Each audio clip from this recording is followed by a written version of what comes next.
the Fantasy Podcast. News, reviews, and interviews from the world of myth and legend. With your host, Oliver McNeil.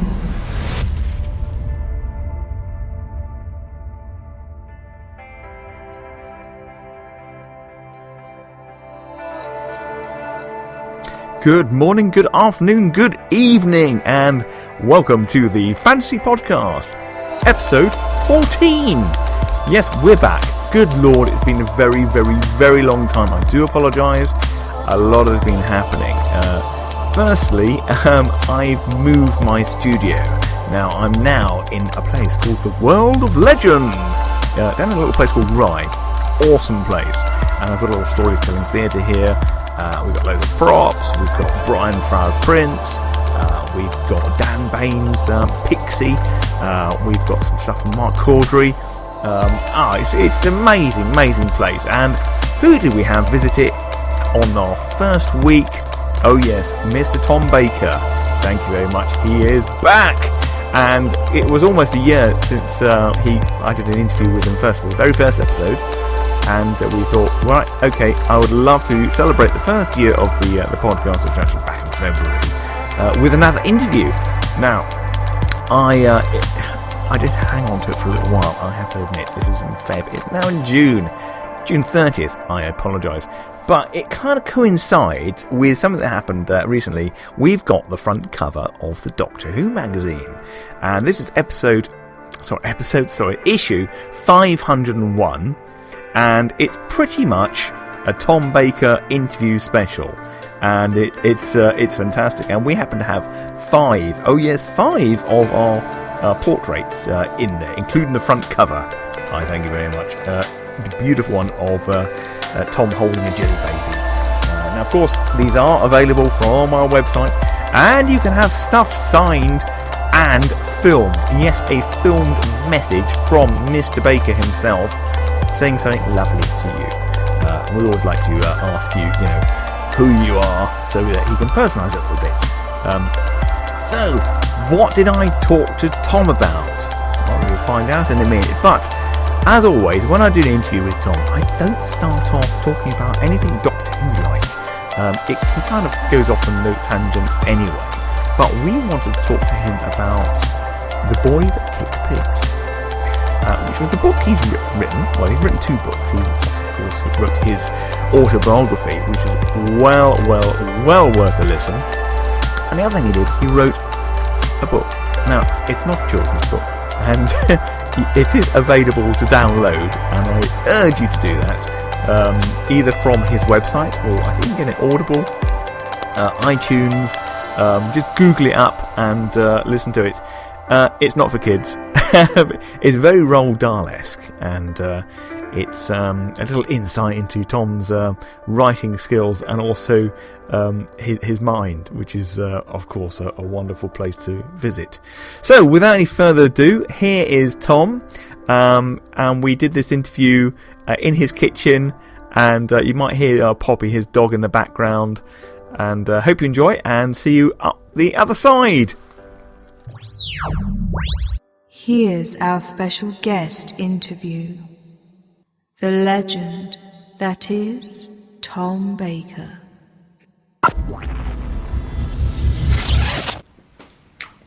So here we are in my kitchen, yes. Yeah. No, Poppy! Sorry about this. What a start. Hello, you're with the fantastic Tom Baker, and I'm obviously Oliver McNeil from the Fantasy Podcast.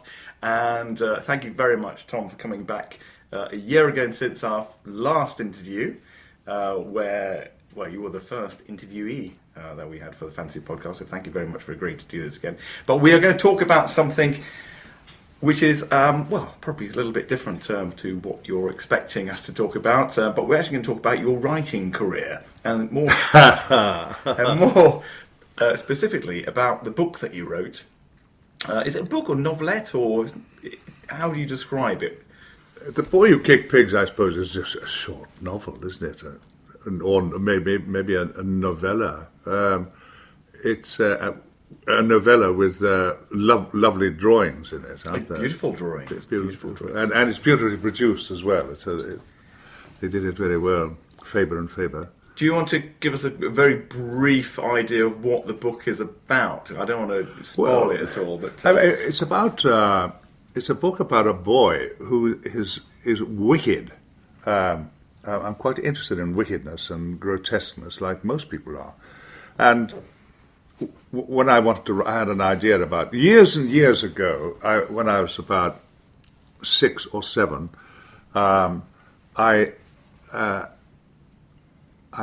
was playing with a little boy, and his mother called him in for something. And when he came out, he had what is called in Liverpool a jam butty. They used to say, big jam butty. Yeah?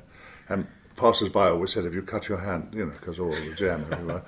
And so he came out with this jam butty, and he didn't have one for me. His mother, was there, and I remember being terribly hurt and excluded by this, and also terribly hungry.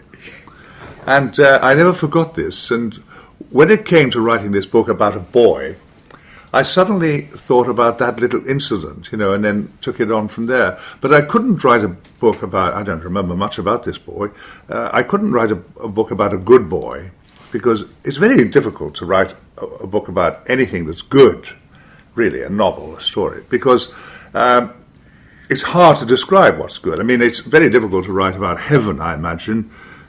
For me, it would be impossible. But I'm very willingly to write a little piece about hell, because everyone's got a view about hell and we're afraid of it. Or if you're talking about someone who's terribly nice, you say, "What's Charlie like?" You say, "He's terribly nice." And you think, "Oh, right, well, that's it then." But if you say, that won't hold. It's nice to hear, but it doesn't hold. And so I thought I'd write about a wicked boy. He is very wicked. He is wicked, yeah, he's vile, absolutely vile. But of course, one has to write it in a way that that the vileness doesn't make people say, "Oh, I can't bear this," and throw the book in the corner. You want to go on about him. I mean, I think his awfulness was so highly developed that, anyway, people like that kind of thing. And also I had fun writing it. The reason, you see, I wrote it is this. My wife Sue had built in our garden then a lovely studio and garage and studio where I kept books and it had a desk and everything. And Sue promptly bought me a word processor. I'm not really very technical about these things. I don't really care about them. But this word processor was quite nice. And so I thought, well, I better use it for something. And then when this idea came to me, I had the word processor and I wrote the book. So it is a very unusual idea. It does feel kind of influenced maybe by sort of Roald Dahl or yes, or any other demons from the past, that we read about. But trying to make him so grotesque that it was funny. That's the way it is. It's not actually it's not like a post-mortem on him. And every now and then I throw in jokes, like about his sister. He didn't like his sister. It is funny, by the way. That is funny, by the way. It is funny. Yes. It is. But that's how it came about. And do you know? Is it Leary? Leary, there's an American dark musician who used to do very humorous songs about people having their fingers cut off, and I'll have to do this in the show notes at the end. I'll point you towards them, because if you enjoyed Tom's book, you'd love this artist as well. Anyway, did you have influences in your writing? Oh, I don't think so. Although I'm a compulsive reader, so there must be something there in me. Yes. When you mentioned Roald Dahl, I actually met Roald Dahl once at a tea party. After the time when he had done that prodigious drive to help his wife back to health. She was, and he was very, very bossy. Very, very powerful personality. Not noisy, but you knew he was in the room all right. And of course, I'd read some of his books and found them funny. Of course I found them funny. But then, I find the Bible funny, really, especially the Old Testament. Although I find some of the New Testament funny as well, but especially the kind of the the feeding of people with very little. I think that's wonderful. I do. To feed 3,000 people with 3 loaves and 2 fishes. Boy, that's a miracle, that, isn't it? It's a miracle. It absolutely is a miracle. I like it. And not only that, afterwards there were 12 basketfuls of fragments. Yeah. Oh, was it? I didn't not everybody knows that. So, you did a recording of this initially when it was first released, and now you've done a re-recording of The Boy Who Kicked Pigs. Well, not only that, it was turned into a play. It was taken into a play by a young company in Manchester, I think, and Sue went to see the play and thought it was very good indeed, and it got some good notices at Edinburgh Festival. So they dramatised my book very successfully and were able to pay me royalties on it. That's quite exciting. I was pleased about that. Yes. So the audio book they can download now. And you can download this from your website, which is Tom Baker Official, is it? That's right. Yeah. And it's I highly recommend you do that. The actual recording on there, you've got sound effects on there as well. It's not just you reading it. Yeah. You're acting it out as well. Yes. Why did you do it that way rather than the? Well, a good few of the ideas came from my wife Sue, and she supervised that. But I like the idea of sound effects simply because there are sound effects all the time in our lives. In a way, silence can be a sound effect, can't it? That can have a creepy effect or whatever it is. And when I'm preparing a little poetry recital of funny, outrageous poems. Love poems and sonnets and things like that. And I actually, even when I'm doing that, I want to put noises on. I think it's because I rehearse when I'm walking in the woods with my dog and my cat. And, of course, there are noises all around me. I quite like the idea, when I suddenly hear, when I'm suddenly saying a beautiful line like, "Shall I compare thee to a summer's day?" And you hear,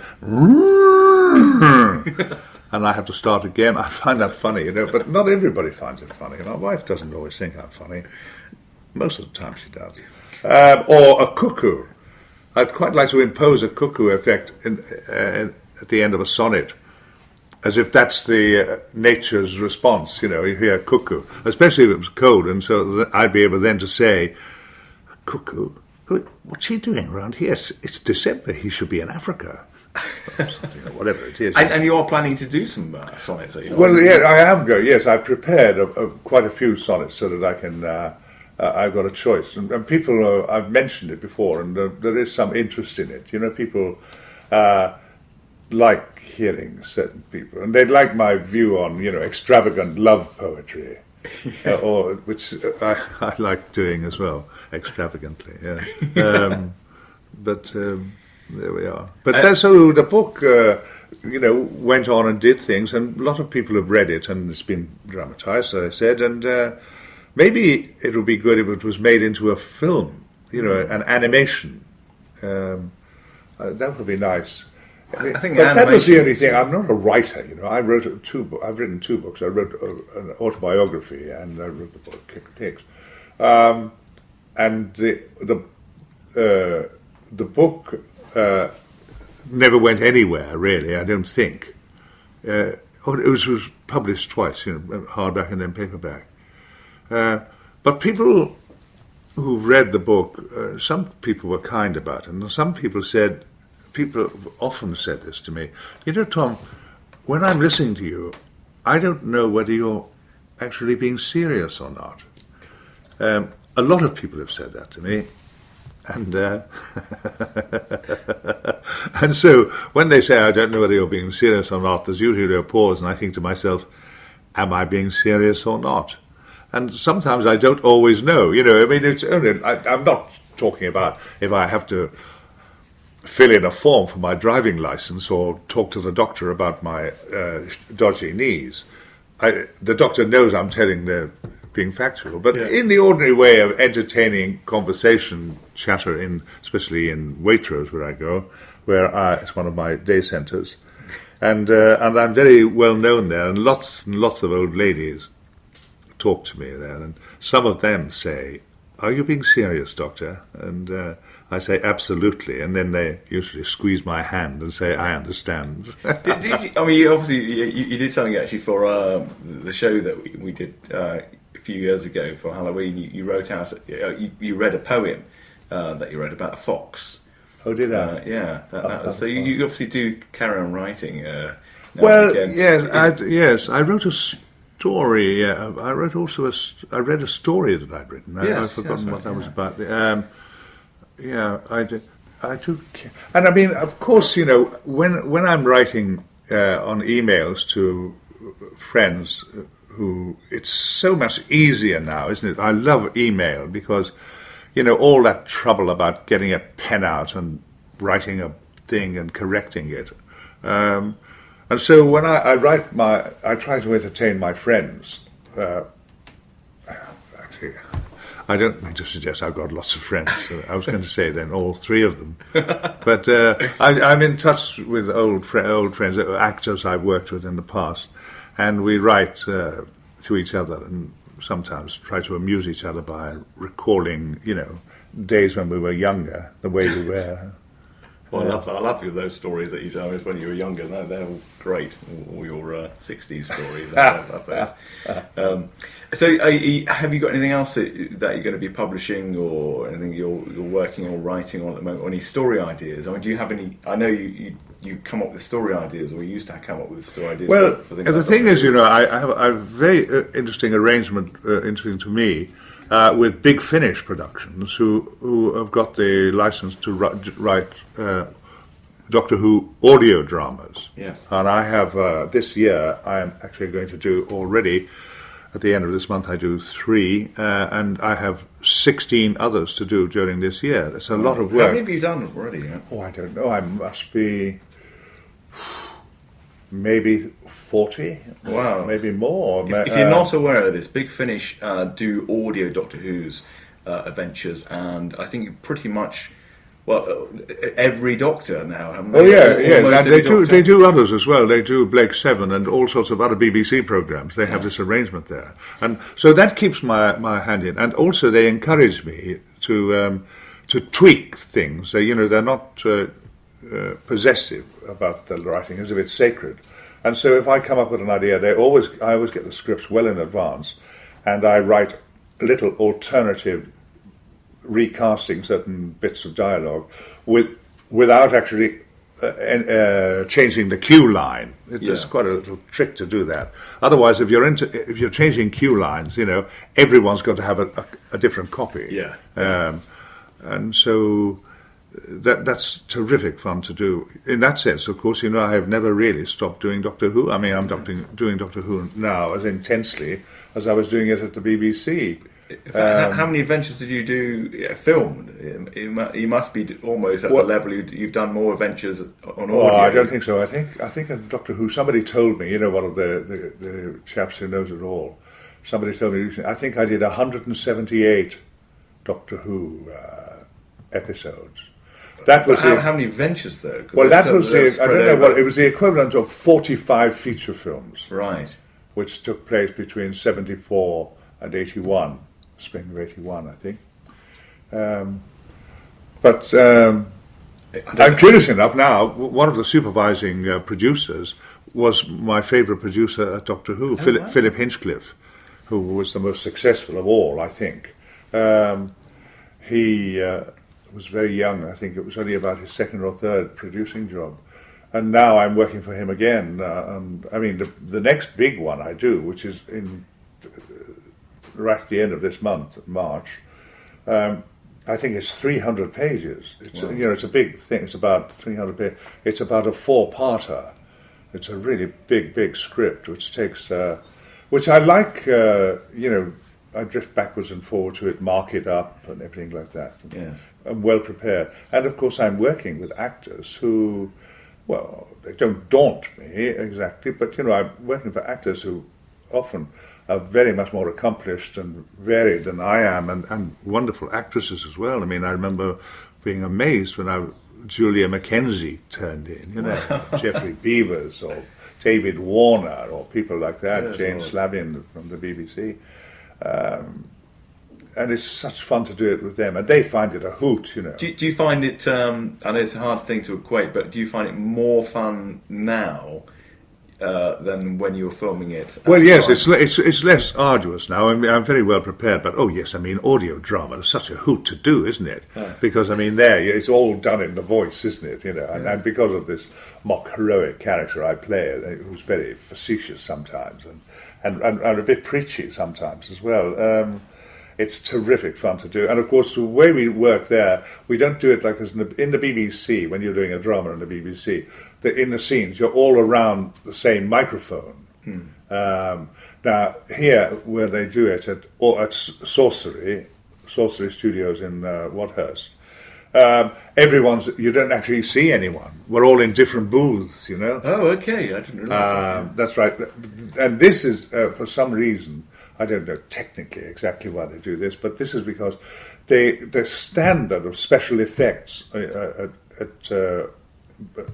Big Finish is so enormous. I mean, sometimes it takes 3 or 4 or 5 months to finish the sound record. The effects. Good, really? Oh, it's amazing, absolutely amazing. And where are the writers coming from? Because this is a huge turnaround they have. There is a colossal turnaround, but I mean they've all stayed wonderful employers of writers, and they have a pool of writers who adore them, like the actors adore them. Yeah. Because the actors come down to this lovely studio, come down on empty trains because we don't start till 10 in the morning. They come down from London. It's my local studio, actually, and we bang through the day, and we have jolly lunches together, and then we have photographic sessions, and then we do interviews to promote it, and we laugh a lot. It doesn't sound like it's a wonderful, wonderful way of life. I mean, I tell them sometimes at Big Finish, I don't think I've ever been more happy at work than I am for Big Finish. Oh, it's fantastic. Absolutely priceless, and I can tell by the actors that they get who come back again. I mean, people like Jeffrey Beavers and David Warner and people like that, Julia Mackenzie, they're not short of offers. Yeah. And if they like coming down and doing a Doctor Who adventure, it speaks well for it, and so I love it. Fantastic. And where can you get these? Is it only through the Big Finish, or can they get them through your website as well? No, they get it through the Big Finish. They can do downloads or buy the discs. I mean, their output. I do recommend people to look at their website because it's absolutely fantastic. They are amazing. Oh, amazing! And they're quite young. They've been going some years now, but they were all young men when they got to it. It's an amazing achievement. Absolutely amazing. Fantastic. And of course, I love anyone. I mean, I approve of anyone who employs lots of actors, especially if they employ me. I always think they've got such taste. So, Tom, it's 2016 at the moment, just to date this, and it's February. What's happening this year? Have you got any conventions you're turning up at? Anything? I don't. I can't reel it off now without looking at my.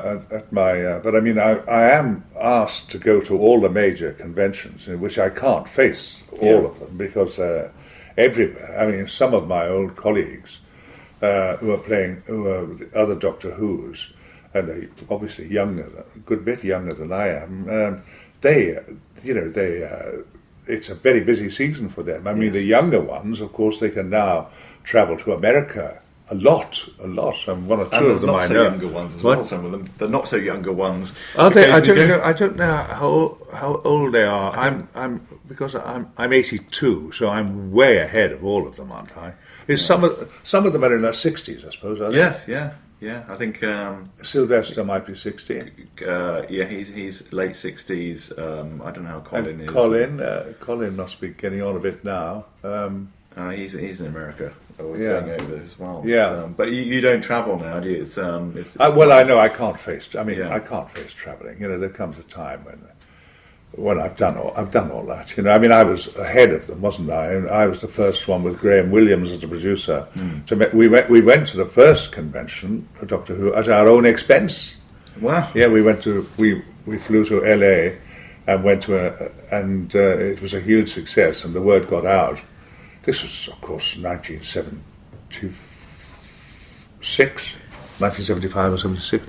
And then it snowballed. There's a huge fan base in America. Yeah, Huge. yeah. You did last year. You did. I'm going to wrap this up very soon. But you were seen there in America, weren't you, on a large screen? You did a very high tech. I did a Skype. Yes, Yeah. I did a Skype, and that went down very well indeed. That saved my legs, because I thought I could do this from my bed. Yeah. Because I've got a very lovely bed and a very comfortable bed. Put my pajamas on and have a shave and actually talk from bed. Yes, and then just have a little rest in between time. But I don't know. The thing is, about the Doctor Who thing that keeps me going, keeps me so interested, is because I enjoy doing it. But the main reason why I'm doing it is that I have an enormous fan base, which is really rooted. I don't read. My wife tells me about the messages on my website. She tells me of these lovely messages. And people write to me, and middle-aged people, like just a few minutes ago, man David, on his 50th birthday, remembering me from when he was 8. But it's rooted in affection, And sometimes now, men who'll be in their 50s, that's right, like David was, now in his 50s, became doctors, or scientists. Yeah. And sometimes, right out of the blue, not often, but sometimes I get lovely letters from a scientist who said, you are responsible for me being a scientist. And sometimes when I sign those big, expensive pictures that the Americans buy, that's particularly so of people who have my picture up in their office or in their lab. Yes, I do. People, absolutely. Several offices, some of them. And that's great, isn't it? Yeah, that's great, isn't it? It's of course, it's wonderful to be loved by for so long, And the thing is about fan love, I often sort of say this about fans, especially sci-fi fans, is that their love is actually rather different from other human love in the sense that they never get tired, that also they have a way of perceiving me which reminds them, which is what nostalgia is about, when they were young and full of hope. And everyone is a fan of something. If I meet a very old cricket player that I remember, and he's old or a bit doddery or whatever, I don't worry about that because just the sight of him then takes me back, to when I was young and followed cricket and had ambitions to be a serious cricket player. So the power of nostalgia is fantastic, isn't it? And well, I think seeing you, Tom, it can transport people back to their childhood immediately. Yes, it does. Just by hearing your voice. It's and people say often, take a little boy comes up to me with his grandfather, and the grandfather said, "This gentleman, Harry, was Doctor Who." And the boy said, "Was he really?" It's very sweet and charming. Whereas, if I remember a friend of mine who played a tough guy in some series or other, Callan, I think it was, Ted Woodward, and he couldn't go out anywhere. He was a very, very nice, ordinary man, a lovely man, and he couldn't. He'd be in a pub having a pint after the recording, and some lunatic would jog his elbow and say, "Oi, are you Callan?" And he'd say, yes, I am. Well, Ted Woodward, yes, I play Callan. He'd say, "Right, outside, let's see how hard you really are." I'm sorry, now no one would try that on me, would they? No. People just laugh. They don't. It's all to do with the enchantment of fantasy, wasn't it? Yeah. I mean, the violence in Doctor Who is actually quite funny, isn't it? I don't know what it's like now. I don't watch it, but when I was doing it, I mean, all that stuff with the sonic screwdriver, was killingly funny to do. I mean, when Elizabeth used to say to me, "Try the sonic screwdriver, Doctor," I say, "Even the sonic screwdriver doesn't work." Then we'd talk a bit more, and she'd say, "Try it again," and this time it would work. And so that kind of silliness, the ease with which I can enter into this kind of silliness or fantasy, really, is because of my background, which was so, to do with religion. I was brought up in an intensely Irish Catholic background in Liverpool in the 1930s, and so when I was growing up as a child, we were hammered in those days, especially during the war. I mean, I was only 6 when the war came up, but all through the war, when we were in church a lot and praying and hating the Germans and what we were supposed to do, it was to do with miracles and angels, and the seas parting and magic, to do with magic. Jesus feeding thousands of people with just 2 fishes and 3 loaves or something, and then raising people from the dead, and going to funerals all the time. And so I did all this fantastic, and having angels on your. My one I really rather resent. I resent still, is that the belief that there are 2 angels in you. There's an amazing word for that. Psychomachia, I think, is the word, which is the idea that we have 2 spirits within us, a good angel and a bad angel, and this good angel is on your shoulder here, is your guardian angel, and he's always there. And this is the idea you see about religion, is that, which is one of the most serious criticisms of religion, is you see religion tries to control your thoughts. And so I was brought up knowing that my thoughts, and having to confess to someone that I'd had a bad thought. It was thought control. It was very, very, very scary at the time. Now, of course, it just irritates me. And so we were brought up that God was everywhere. It's an amazing thing for children. I'll be quick about this. When I heard about this, I went home to my mother and said, "Do you know that God is everywhere?" And she had been told in her turn, she said, "Oh, yeah, I know." I said, "No, but I mean everywhere." I said, "He's everywhere." And she said, "I know he's everywhere, but the children are literal, aren't they?" I said, "Well, is he up my nose?" Yeah. And she said, "Just watch it. Just watch it." But then I said, "Is he in the laboratory? Can he see me? Can God see me all the time?" Yeah. Well, I mean, this is an amazing thing, isn't it? This all-pervading influence on me to do with unbelievable things. I mean, actually, that is what the Doctor Who is. Yeah, that's right, people, isn't it? Yeah. It is. Like saying, "Oh, he is like a god." He's a good one, though, isn't he? He's like good Odysseus. He goes on long trips, and solves things, and he's decent, isn't he? He's good. But you never saw. Did you see that was a character to you, that he was like a god? No, I didn't see that at all. But the thing is, I was so pleased when I got the part, and obviously the scripts that were prepared when I got it were written for John Pertwee, who stamped on it very hard indeed. He was prodigiously successful. So those scripts, of course, were written towards John in his style, his tempo of working. So I had to wrench it my way, and so I remember when, after I'd signed the contract, that they took me out to a smart dinner. And the producer, Barry Letts, said, "What are you going to do with it, Tom? What?" I said, "I have no idea." And he was really aghast at that. He said, "You must have some idea." I said, "Well, I don't." Of course, I wouldn't have said that if I hadn't signed a contract. Yeah. But I felt safe doing that. But and so when we got into the rehearsal room, Elizabeth Sladen, also from Liverpool, and we clicked instantly. She was marvellous to be with. And I just said the lines, and people were laughing or smiling, or the Brigadier was reacting very well. And it was just not difficult, Yeah. And then gradually, of course, as they got used to me, they began writing towards me about the way the tempo at which I worked, or sometimes they used to allow me to make little suggestions. Yeah, I think they wrote, obviously, it wrote around you and your suggestions. So you have been writing all your life since you've been... well, certainly acting. I think you write your own character, don't you? You write your own background. Yeah, yes. That's kind of bringing us back around The Boy Who Kicked Pigs, and all your other work.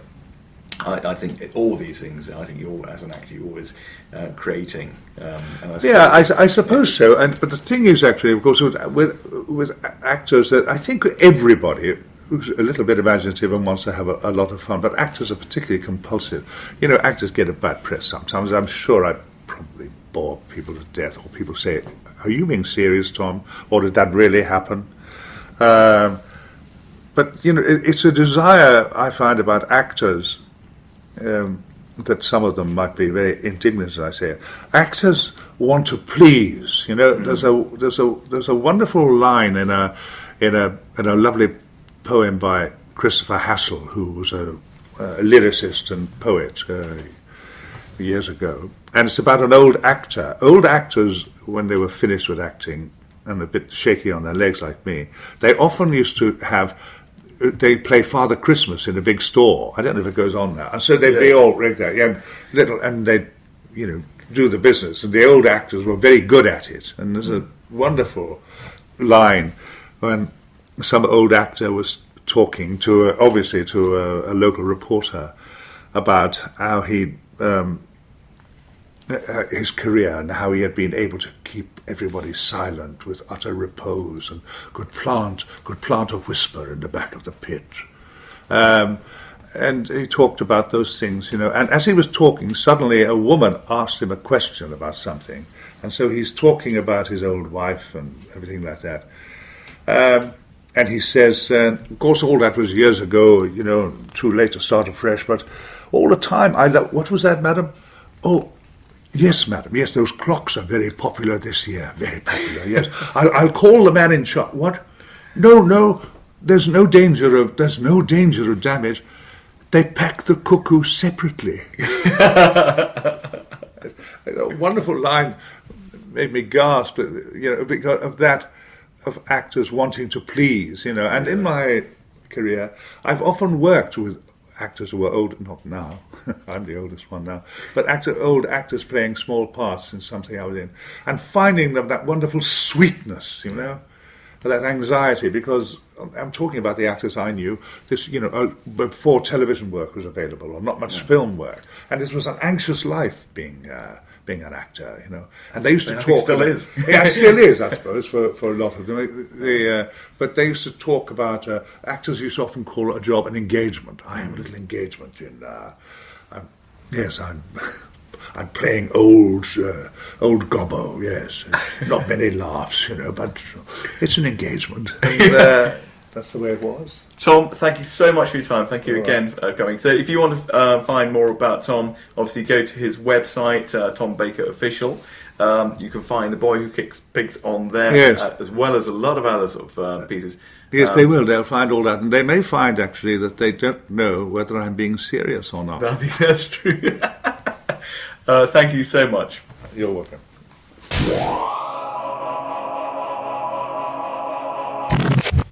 Well, I really hope you enjoyed that interview with Tom.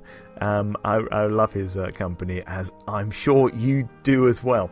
So, what's going to happen for the rest of the season for the 2016 Fantasy Podcast? Well, I've got a few people I'm going to be meeting throughout the year, so it's a little less regular than it was before. Couldn't be any more irregular, really, could it? But I've got some cool guys that I'm going to try and grab for you, or well, to be honest, you never know who's going to pop into my little world of legend down in Rye. I've had all kinds of I've had directors and actors, and I just need to be on hand to record them and do little interviews as we go along. So until next time, don't forget to find us and follow us on Twitter. Probably best to actually go on to our new site, which is World of Legend, and you can find us on there. Otherwise, Fantasy Podcast, you can find us on here, and also on Facebook. So do drop by, do say hello, and we shall speak to you again soon. Bye for now. Thank you for listening to the Fantasy Podcast. Don't forget to subscribe. We want to hear from you. Find and follow us on Twitter at the Fantasy Pod. And as a little side note, one thing I couldn't remember, I thought it was Lira, is Tom Lira. who I was searching for during the interview. Now I'm going to play you out with one of his songs. It's very in keeping with Tom's book. Hope you enjoy it.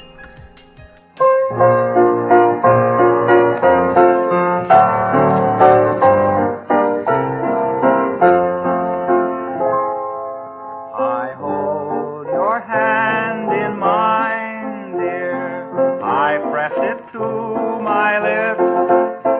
I take a healthy bite from your dainty fingertips.